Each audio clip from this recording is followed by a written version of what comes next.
This hour of the Costa Report is brought to you by Dole Food Company, the world's leading producer and distributor of fresh fruits and vegetables. Welcome to the Costa Report. I'm Rebecca Costa, and thank you for joining me for another 2 hours of straight talk radio. I want to extend a special welcome to members of our armed forces who are tuning in over the internet and to new listeners who are just discovering us on the dial. We had 30,000 new folks join us on Facebook last week, so the word that you really can find, nonpartisan reporting on talk radio, is spreading fast, and isn't that a good sign? In just a moment, Secretary of Housing and Urban Development, Mr. Henry Cisneros, will be joining us to talk about a renaissance that is occurring in American cities and how real estate investors and residents alike are benefiting. He'll also weigh in on why HUD Secretary Julian Castro is at the top of Hillary Clinton's list of candidates for vice presidential running mate. But before Mr. Cisneros joins us, as is my custom each week, let me tell you a little about his background. Henry Gabriel Cisneros was born in San Antonio, Texas, to parents who were the descendants of early Spanish settlers to the United States. Cisneros received his undergraduate degree from Texas A&M, his master's from Harvard, his doctorate from George Washington University, and he has been awarded 20 more honorary doctorates from other universities. He also served as an infantry officer in the U.S. Army. At age 27, Henry Cisneros became the youngest city councilman in San Antonio's history. He served 3 terms before becoming mayor of San Antonio in 1981. And after 4 successful terms, retired to private practice. He founded the Cisneros Asset Management Company. Then in 92, President Clinton appointed Cisneros Secretary of the United States Department of Housing and Urban Development, where he's credited with revitalizing many of the nation's failing housing developments, working tirelessly on urban renewal in 200 cities in all 50 states. After leaving HUD, Mr. Cisneros became the chief operating officer for the 5th most watched television network in the country, Univision, and then returned to San Antonio to CityView, one of the nation's top investment firms focused on urban real estate and infrastructure development. In addition to meeting the growing needs of urban life, Cisneros also finds time to sit on the board of the San Antonio Chamber of Commerce and co-chair the National Commission on Fair Housing and Equal Opportunity, as well as author several best-selling books on urban development, including his most recent, Urban Real Estate Investment, A New Era of Opportunity. It's my pleasure to welcome to the Costa Report the man who has been described as the, quote, preeminent Hispanic leader of our time, Mr. Henry Cisneros. Thank you for joining us today, Mr. Cisneros. Oh, thank you very much for having me on your program. You are blessed not only to have a nationally syndicated program, but you live in one of the most beautiful parts of America, and emanate from there. So you have a good life. Well, I do indeed. And as you know, California is one of those places that always seems to be growing and is always challenged by urban development. As you know, the largest human migration in the history of mankind is currently underway. Yet we hear almost nothing about this phenomena. So I thought, before we dive into why it's critical to invest in urban centers, you could talk a little bit about this shift. Well, it is true that for the first time in the history of mankind, the first time in recorded human history, more people live in urban areas around the world than live in rural areas.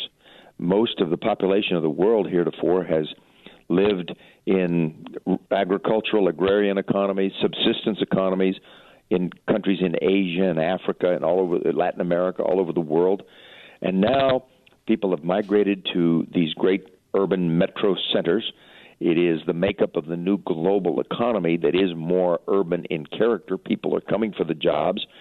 And I think the question is, will this be better for mankind? Is it possible to imagine an urban future where people can work, live, trade, worship, gather, recreate in places that are conducive to good quality human lives?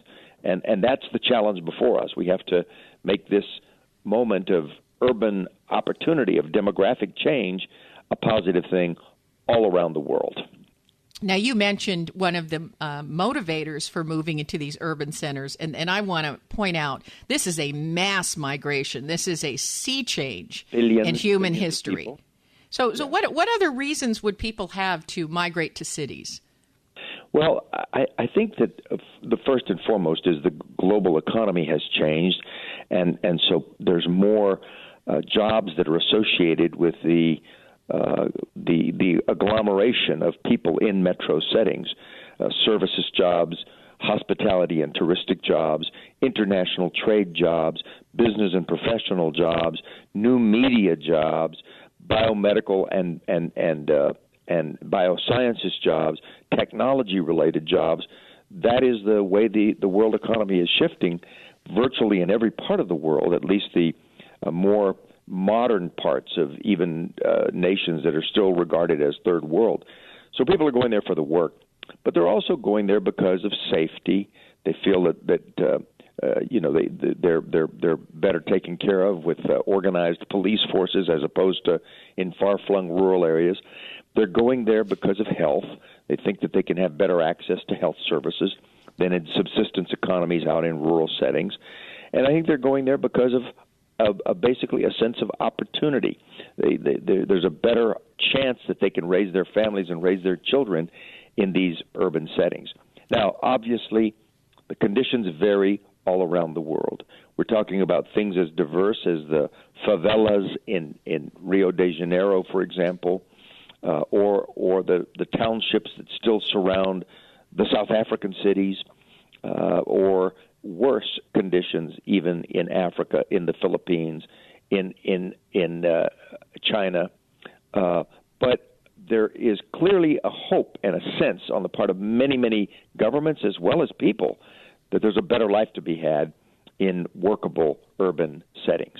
Well, I'm glad you brought up that they're seeking opportunity because according to journalist Doug Saunders, many of the people who migrate from poorer rural areas to urban centers initially set up housing on the outer edges of the city where the land and the housing is cheap. Have you observed that phenomena as well? Oh, absolutely. I mean, if you go around the world, you don't have to go that far from our country just to some Mexican cities in Mexico City itself and see what they call satellite cities of 1 million people. These are not small places. These are 1 million human beings gathered in places that they have subdivided frequently with only primitive electricity, only primitive water extensions, transportation that's poor, housing that's very ramshackle. And so, yes, there are massive problems associated with this migration if the cities are not prepared and if the economy can't sustain it. I serve as vice chairman of Habitat for Humanity International, which is an American-initiated effort, started about 40 years ago, and has now built over 1 million homes or dealt with 1 million families' housing needs around the world. And it's a stunning window into what's needed and what can be done. Housing is so important because it is the platform for everything else that these societies want for their people. It's hard to imagine people, for example, being able to think in terms of their children's education, concentration on their schoolwork, or individuals preparing themselves for the workplace, or even basic health and sanitation, if the question of where are we going to live hasn't been settled. So housing comes very early in the calculation. And when you see these satellite cities, the housing conditions are primitive at best. Yes, and as you point out, there is not going to be any stability in these satellite cities, which many of these satellite cities that are impoverished, where the early arrivals into the urban centers do settle. If you don't make the investment necessary in these satellite cities, there can be no stability. And we're going to talk about this in just a moment. It actually turns out that this is where insurrection begins, in these satellite cities where there is no development. We're going to have to take our first break. When we come back, we'll find out a little bit about how investors can capitalize on urban development. You're listening to the Costa Report. Hi, I'm Amy Tobin, cookbook author and culinary expert. Strawberries, blueberries, blackberries, and raspberries. Dole has a bounty of berries ripe for the picking. Fresh berries are not only delicious, but some of the most powerful disease-fighting foods available. Researchers have found that berries have some of the highest antioxidant levels of any fresh fruits. So add a handful or two of your favorite berries to your next meal and enjoy their nutritional benefits and natural sweetness in all of your dishes, from salads to desserts and everything in between. For fresh tips and ideas from Dole's berry experts, visit berries.dole.com. And be sure to check out the pages of mouth-watering recipes. Whether it's a sweet and savory blueberry cranberry chicken salad or a simple strawberry sorbet, Dole has the perfect berry to inspire your next berrylicious dish. I'm here today with Scott Caraccioli. Scott, as Caraccioli's become much more popular throughout the world, have you scaled up production? No, we're always going to stay small. We make about 3,500 cases total a year. About 1,000 of those are still wine. About 2,500 of them are sparkling wine. And we only make 2 sparkling wines, a Brut Rosé and a Brut Cuvée. And really being able to focus on such a small set of wines in our portfolio and 2 varietals gives us the opportunity to really perfect what we're doing and develop programming that doesn't get distracted and is really just focused on exactly what we want to produce, which is vintage method Champenois bubbles out of the Santa Lucia Highlands year after year. Let our knowledgeable staff introduce you to Caraccioli sparkling and still wines at our tasting room on Dolores Street in charming Carmel by the Sea. To learn more, visit us online at CARACCIOLI cellars.com or give us a call at 831-622-7722. Hi, registered pharmacist Ben Fuchs here. I've been studying healthy bodies for 35 years, and what I've got to tell you may shock and surprise you, but if you listen up, it may change your life. Of all the substances that are required for the functioning of the human body, none is more critical than oxygen. Without essential nutrition, we can live for months. Without water, we can probably survive for 3 or 4 days. But without oxygen inspiration, our expiration is inevitable within mere minutes. One of the more interesting responses to oxygen deprivation involves fat cells. Known as adipocytes, these cells initiate various coping strategies to deal with their inability to obtain oxygen. One of these strategies involves becoming impervious to the signals of the fat storage hormone insulin. This phenomenon, known as insulin resistance, unfortunately leads to large surges in the secretion of more insulin, which will eventually result in a dramatic increase in the size of fat cells and ultimately in weight gain too. In other words, less oxygen means more fat. What's worse, scientists are exploring the possibility that chronic inflammation, immune system breakdown, cell disease, and death may also be the result of oxygen-deprived fat cells. If you can't just seem to lose the weight, no matter how many calories you cut, supplements you've swallowed, or miles or time that you've spent on the treadmill, it's possible that you're dealing with oxygen deficiency. Try practicing slow, deep breathing on a regular basis. And because plants produce oxygen as a byproduct of their natural chemistry, making sure you've got lots of greenery in the house can also be helpful. Pharmacist Ben here, urging you to go to kscohealth.com to order Beyond Tangy Tangerine, the Healthy Start Pack, and other nutritional supplements that I personally use and recommend. You can purchase these premium quality products at wholesale prices online at kscohealth.com. That's kscohealth.com. I'm the pharmacist that believes that staying healthy and strong is not only about medicine, it's about giving your body the raw materials it needs to do its work. Go to kscohealth.com. Make sure you check out the cool videos too at kscohealth.com. That's kscohealth.com.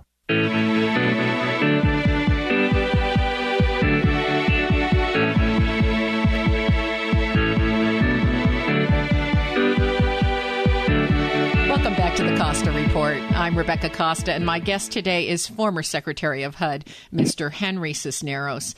Now, there's a great deal of evidence to support the idea that when a society invests in these poor satellite cities on the outskirts of town by building affordable housing, schools, hospitals, public transportations, the new arrivals and their offspring assimilate smoothly into urban life and actually become the middle class. And on the other hand, left to deteriorate, there's evidence that the satellite cities become hubs for frustration, violence, upheaval.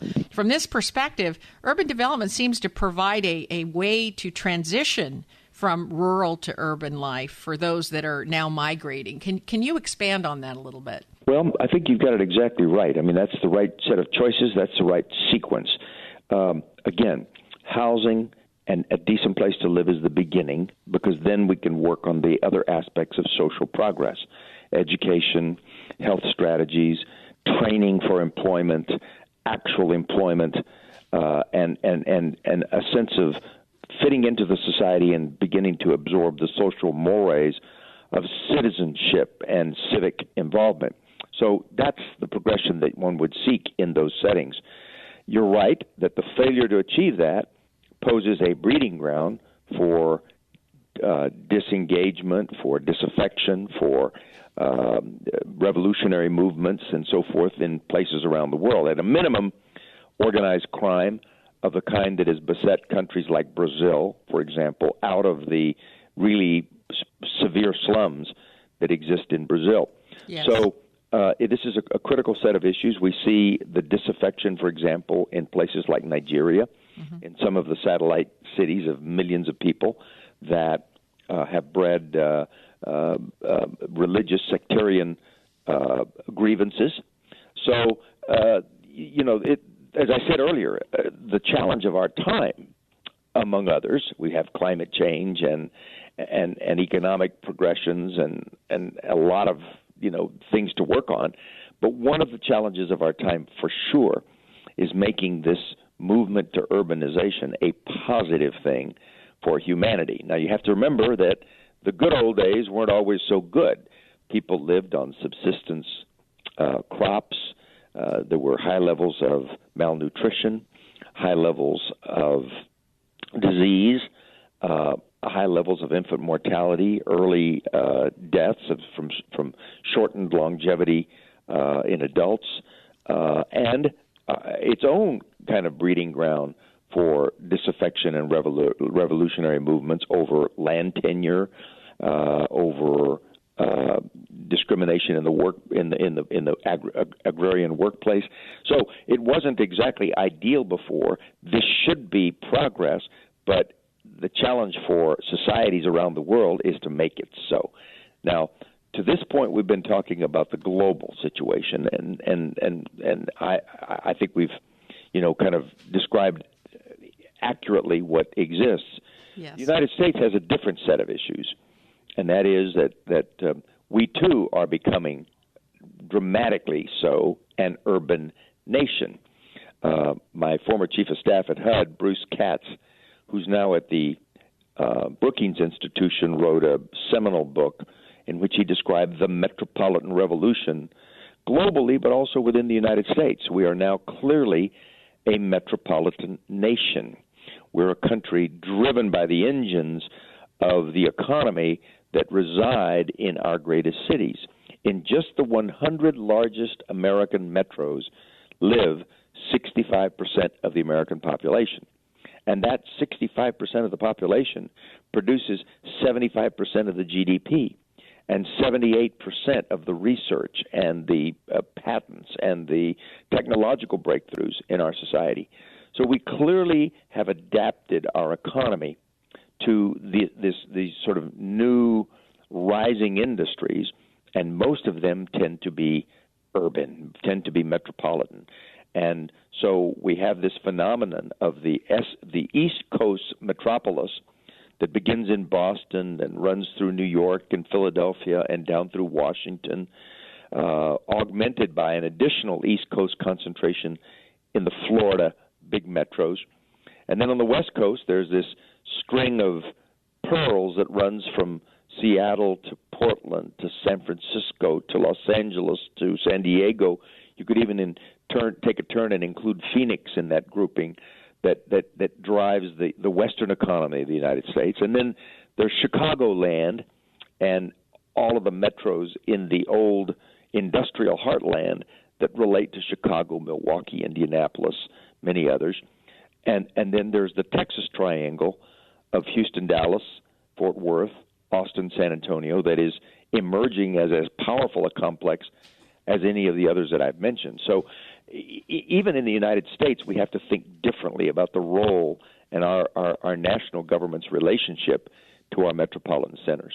Yes. Now, in your recent book, you use certain metrics to determine which cities actually make the best candidates for real estate development and renewal, and which are mixed and which are less favorable. So could you tell us a little bit about the criteria you used?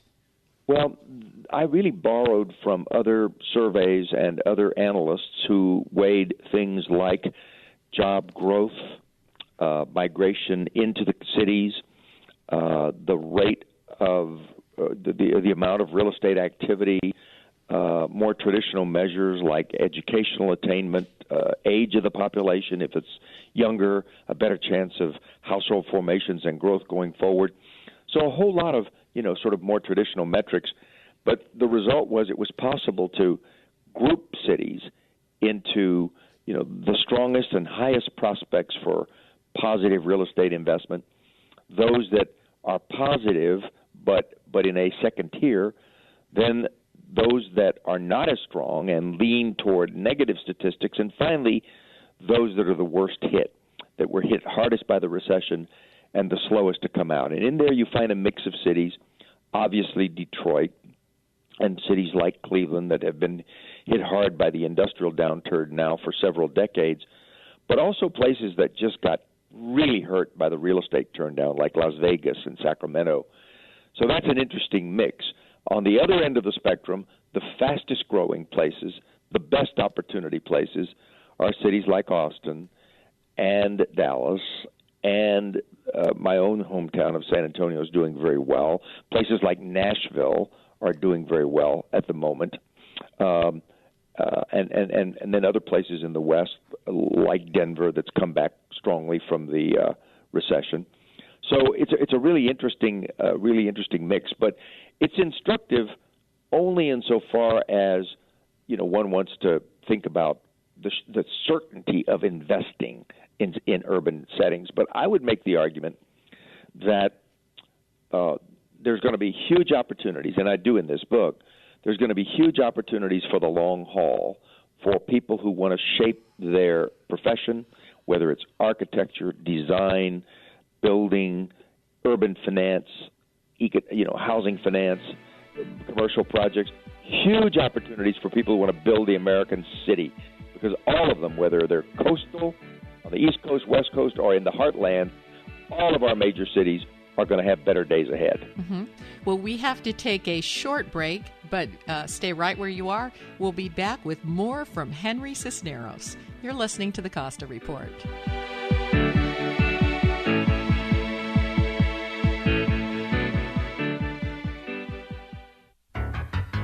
Have you checked out the Costa Report blog yet? Well, what are you waiting for? There's no quicker way to find out what newsmakers are saying than the Costa Report blog at RebeccaCosta.com. It's where the former CEO of Apple and PepsiCo, John Scully, predicts where the next tech breakthroughs are going to come from. And also where Trent Lott explains why a GOP reversal of the Senate nuclear option will signal real change in our nation's capital.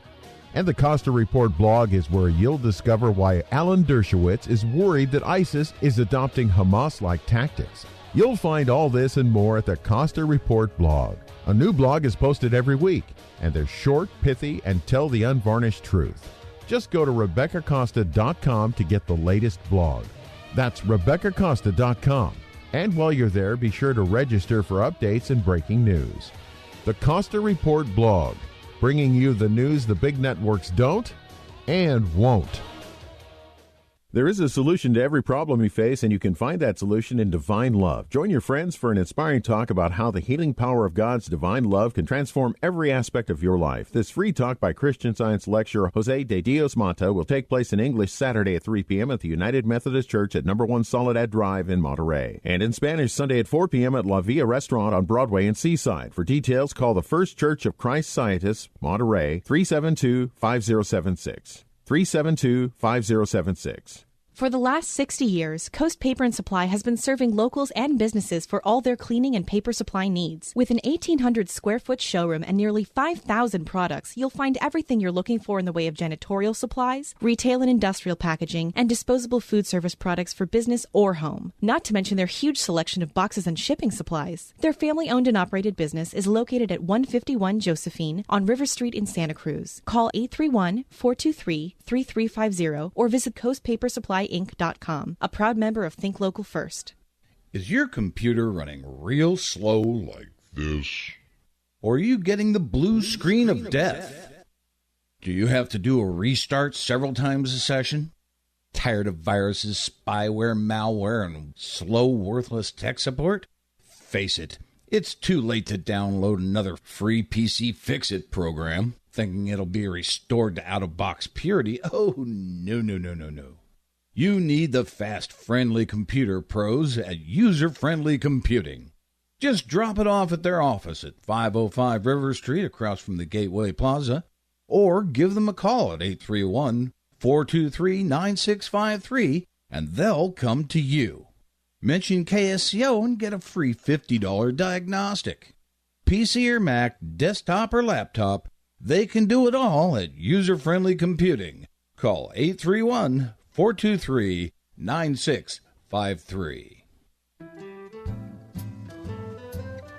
Do you have a plan for your money? Does your money come and go like the tides? Do you just leave your finances to fate? Cash is always flowing, money is always moving, and if you don't manage it, it will move away from you. So many people actually spend more time planning their next trip to the dentist than they do something even more important like their retirement. You know what they say, if you don't know where you're going, any road will get you there. Don't leave your financial future to fate. Take charge. Listen to Money Moves every Thursday at 7 p.m. here on KSCO AM 1080. Money Moves is dedicated to providing you tips and tools so you can manage your own money effectively. No one cares about your money more than you do, therefore, you need the skills to manage your money. Listen to Money Moves every Thursday at 7 p.m. here on KSCO AM 1080.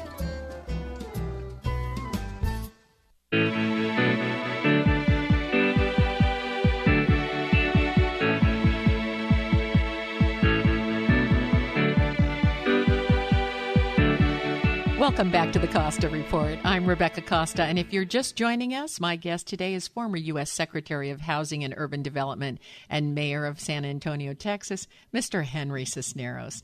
And before the break, you were pointing out that some of the criteria that you use to rank cities that are the best prospects for real estate investment and also the least attractive have to do with employment, growth, education, a lot of demographic data.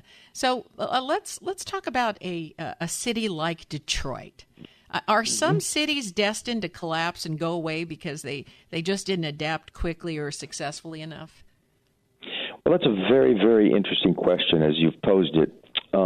I stand among those who say we cannot afford to lose an American city. And so when we had circumstances in the country like Katrina and New Orleans, the whole country mobilized to try to bring New Orleans back, and it's been a pretty good story, from better schools to investment in the new neighborhoods that have been created to a reformation of public housing. Actually, Louisiana and New Orleans have taken the opportunity to use that tragedy to bring themselves back from the brink. Now, Detroit, interesting case. Detroit is not a natural disaster like Katrina, but it was an economic disaster. The bankruptcy of General Motors, which was only the tip of the iceberg, because what really prompted that was decades of decline of the automotive sector, American automotive manufacturing in the United States. Detroit used to have 15 automobile plants, and now it's down to about 3 within the city limits, and then others out in the suburbs or that have moved to the south or moved offshore. So Detroit is the victim of a slower but equally devastating disaster, an economic disaster in that case. And yet, even a city as hit hard as Detroit has begun the comeback. And it's an interesting thing about our American, entrepreneurial and enterprise system. There's always hope. There's always life. So what is Detroit's principal argument for economic activity today? We have land, we have space, we have buildings, we have low rents. Come and locate your business in Detroit. And lo and behold, it's actually happening. Companies like Quicken Loans have bought over 50 buildings in downtown Detroit, and incubators are sprouting up out of inexpensive old factory space, converted into loft space and incubator space for new small businesses. And young people from all over the country who couldn't afford rents in Silicon Valley or New York are gravitating to Detroit. It's not a tidal wave yet, but it's a very discernible, notable trend that is quite positive. And not only is it Detroit, but it's Cleveland, where they're building on the base of the Cleveland Clinic and building a biomedical and medical devices manufacturing sector.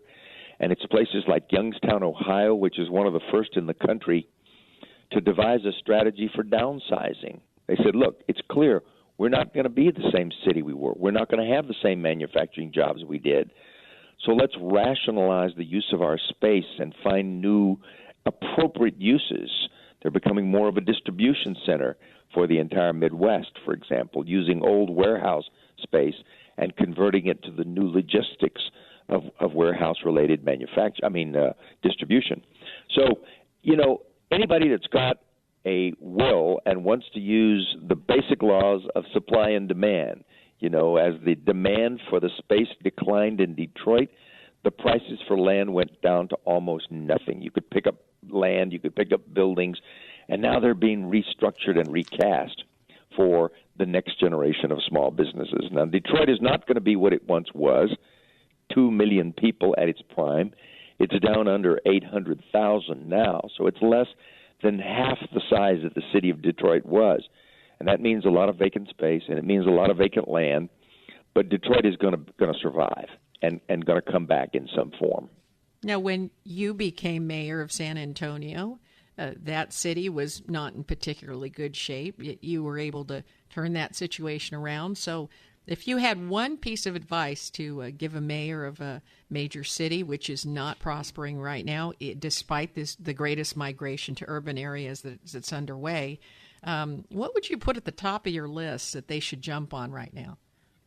Well, I would say if I had to devolve to one piece of advice, it would be think in practical economic terms about what function your city provides in the larger American economy and network of cities. Everybody does something and does something that they can do well. So think about what that is and build off of that and gear all of the rest of your policies, tax policies, land policies, training policies, educational policies, urban transportation strategies. Build it all around building up your economic base, because cities fundamentally have to be sound economic places. They're economic organisms. They have to have a way to sustain their people, pay wages, and work economically, or they fade away. So it's time to be thinking in sort of clear economic terms about what our cities do in the new economy. And by the way, it is a new American economy. It is no longer a manufacturing-based economy. It is a business services economy. It's an international trade economy. It is a technology economy. It is a biomedical economy. It is a transportation and hospitality economy. So where do you fit in that spectrum? What do you do uniquely as against the other cities of your region and of the country? Well, let's take that advice for a moment and try to apply it to a city like Vegas, which we agreed earlier has been very heavily hit. The housing market was completely destroyed in Vegas. I think for 3 or 4 years it was the fastest growing city in America. How do you apply that advice to Vegas? Well, I think it's pretty straightforward in that case. In fact, I was asked by the mayor of Las Vegas to come there about 6 months ago and do a presentation to a city council retreat with their city staff on precisely that question. Where for Las Vegas? What's the future of Las Vegas? And the truth of the matter is that Las Vegas probably doesn't prosper in terms of its own people, its own residents, if it follows the model of the gaming industry and that alone. That it's a strong asset to have, and there's an awful lot of money spent there, but that money circulates within the Las Vegas economy as people who work in the casinos, people who work in the restaurants. It's not the highest wage jobs, very transient, etc.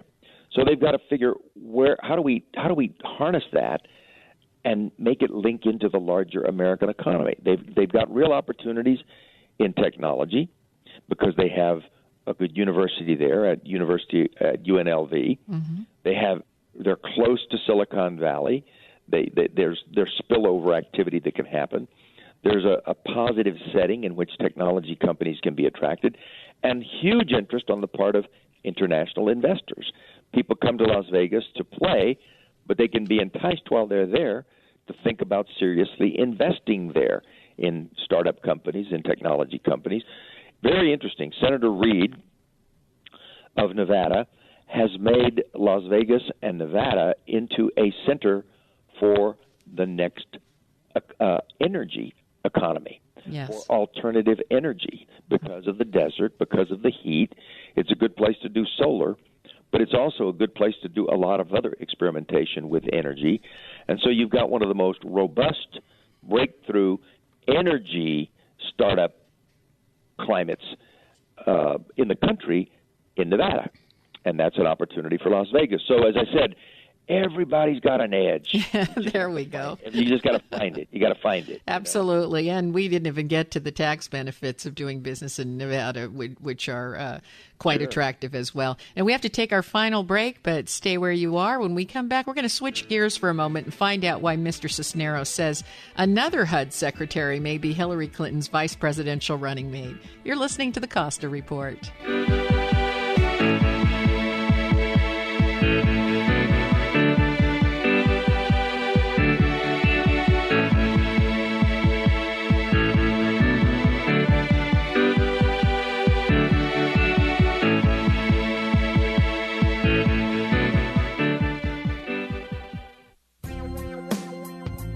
If you listen to the news today, you might come away with the impression that our biggest challenges are political and economic.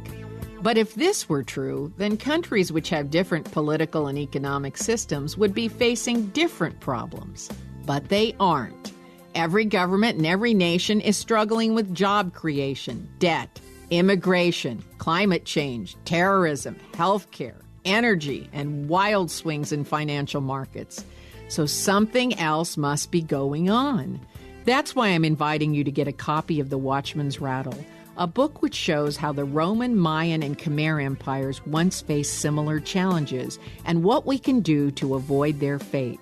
Visit RebeccaCosta.com today and get a copy of The Watchman's Rattle, because once you do, you'll never look at the world the same way.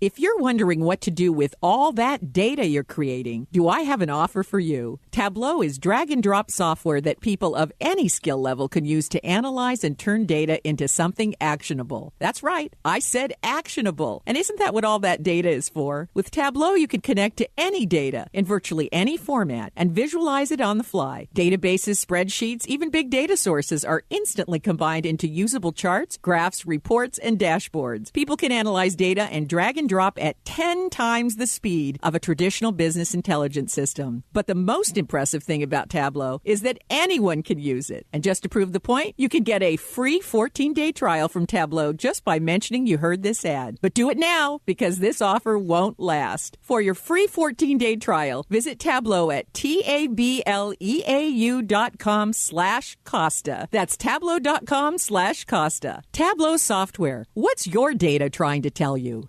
Is your internet connection slow? Do you experience outages or dread calling customer support? How about your latency? Etheric Networks can help you. Etheric Networks is the Bay Area's locally owned alternative to DSL satellite and cable. Etheric provides fast, reliable, symmetric internet via our wholly owned network of towers covering the Bay Area from Salinas to Santa Cruz to Sausalito. We install a 2-foot dish on your building and point it to one of our towers to connect you directly to the major data centers of Silicon Valley. Etheric directly connects to Tier 1 companies like Google, Facebook, and Amazon to ensure high-quality service from your building to the world. KSCO Business Special. Business service up to 10 megabits per second symmetric for as little as $299 a month with a $399 installation fee. Etheric also offers high-end 100 megabit and even gigabit and 10 gigabit service starting at $599 a month with installation starting from $500. Etheric Networks. Call 650-399-4200. Etheric.net. That's ETHERIC.net. Who's Kelly? Who is this? And are they alive or dead? Well, I guess it'd be weird if they're all one or the other. I'm sure some of them are dead. Who is this, though? Who is it? Yes. Who is? Who? Oh, yeah, I got it. Yeah, The Who. It's The Who. So whose birthday is it? Someone, a band member of The Who. Guess whose birthday it is? Well, you already told me. I know, but God, you're supposed to pretend like you don't know just for the... So I'm supposed to sound smart? Yes. Don't miss the afternoon know-it-alls, Dave, Kelly, and Ben on Flight 1080, weekdays 4 to 7 on KSCO AM 1080. The challenge, the exhilaration, and the struggle of opening a business in Santa Cruz. Hi, this is Matthew Swinnerton from the Think Local First radio show. Join me every Saturday from 2 to 3 o'clock on KSCO. Each week, we will introduce you to 3 local business owners that are making an impact on our community. Wait to hear what some of these business owners have to say. So tune in every Saturday, 2 to 3 o'clock on your local news station, KSCO.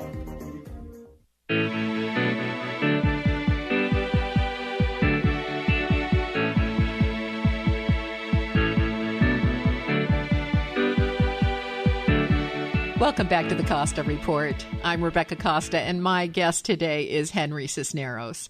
Before the break, I mentioned that you recently observed that HUD Secretary Julian Castro seems to be at the top of Hillary's list for vice presidential running mate. So can you tell us a little bit about that? Well, I probably misstated it a bit in the sense of Hillary Clinton's list, because I don't think there is a Hillary Clinton list at this point. I was fortunate enough to see Secretary Clinton yesterday, and while this subject didn't come up, this is very early in the contest, and I think she's concerned right now about getting the nomination and not at the point of looking at vice presidential prospects. But I think when the time comes, it is almost inevitable that Julian Castro's name will be on the short list, because he's very capable, attractive, and articulate young man. Proven governmental leader, as a Latino, really emerges as the top of the pyramid of qualified and capable Latinos in the country to be on a national ticket. So there's a lot of reasons why I do believe that in the final analysis he'll be on a very, very short list, of people that make sense for her. But I think it's probably too early to call it a short list that already exists, because I don't think it actually does. Well, I'm not sure that doesn't help her to get the nomination. Well, she's going to get the nomination. But I mean, Julian Castro, that is such a good balance, I think. Yeah, it really is. I mean, you even see the pictures of them together, and it looks like a good balance. Age, it's balanced by male-female. It's balanced by sort of mainstream traditional American and some of the new American attributes. It's balanced by geography. There's a lot of balance there that's very good. But I don't think she has to worry about getting the nomination. Between the people who are already announced and not likely that others will yet announce, I think she's in very good shape. Now, I believe a record, 24 million Latino citizens are eligible to vote, were eligible to vote in the last presidential election. So common sense dictates that it'd be kind of difficult to win without winning that vote. Yet increasingly... It's actually more than that. It's not... Go ahead. I was going to say, increasingly these polls are showing that vote is very diversified, and the idea that there's just this one big voting bloc sitting out there that can be rallied around some single issue like immigration reform is a bit of a myth. What do you think? Well, first, you cited the numbers, and they're very potent. But it's actually even more powerful than that because of where they're located. The fastest growing states, some of the largest states, the Latino population is very influential. So you end up with decisive in California, very influential in states like Colorado and Arizona, obviously New Mexico, Texas, Florida, New York, 1 million Latinos in the Chicago area, so influencing the direction of Illinois, and then swing states like I mentioned Colorado already, but Virginia, where Latinos are growing more numerous. So while your point is true that there is diversity in the Latino community, in terms of political diversity, it's mostly just the Cuban population of Miami that can be called reliably Republican and leaning right. All of the other Latino groups, Puerto Ricans in New York, Mexican Americans in the Southwest, Central Americans, wherever they are, tend to be more geared to opportunity. They're at the lower rungs of the political ladder, of the economic ladder, and they're still looking for people who will articulate aspirational strategies. Now, when I say aspirational, I don't mean handouts. I don't mean income maintenance and welfare. I'm talking about creating the conditions for educational opportunity, creating the conditions to be able to work and earn a fair wage, et cetera. This is a hardworking, future-oriented population with large families wanting the best of the American future and willing to work for it, pay taxes, sacrifice today for a better life tomorrow. And so that defines the Latino community as I know it in the United States, and I have no doubt about it. It's going to be one of the really important drivers of the American future. I would say that, again, any candidate that intends to win will almost have to win a large block of that vote. And it sounds to me what you're saying is that what the Latino community wants is they want the doors of opportunity opened up wider. That's not the same as a handout. And that's not the same as leniency. I wish Americans could understand the culture of this population, because we'd have less fear and less, kind of anxiety about immigration and so forth. If people understood these are hardworking people, family-oriented, tend to be religious, and ambitious about the future, willing to work today. And that's just the community. That's just the way it's made up, and it's I think a very positive thing. The Republicans understand, a lot of them do, the opportunity that is before them in the Latino community. President Reagan once said to me personally, Latinos are natural Republicans. They just don't know it yet. and he made the argument to me that I should consider, changing parties. Well, I wasn't going to do that, but I do know that on issues of entrepreneurship and small business, and wanting to build for the future, Latinos are very family-oriented and very, very conservative in some ways. But the Republicans are not going to win them by demonizing immigration, for example, because Latino families are torn apart by the present immigration system. Republicans have good candidates. They've got a good stable. Mm-hmm. Marco Rubio, people like the governor of New Mexico, Susana Martinez, people like the governor of Nevada, Brian Sandoval. If they just tweak their positions enough to get right on immigration and issues like that, they could run away with very substantial percentages of the Latino vote in the future. But right now, they just are blinded on some of these issues, and it's to their great detriment.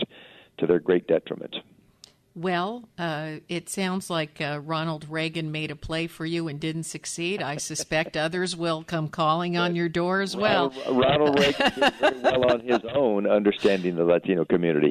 He's the person who put together the last immigration reform we had in 1986, and I'm surprised at the number of Latinos who, though they, lean Democratic, love President Reagan because he was open-minded on immigration in the 1980s. Yes, and he shared with them a culture of earning your way as you go.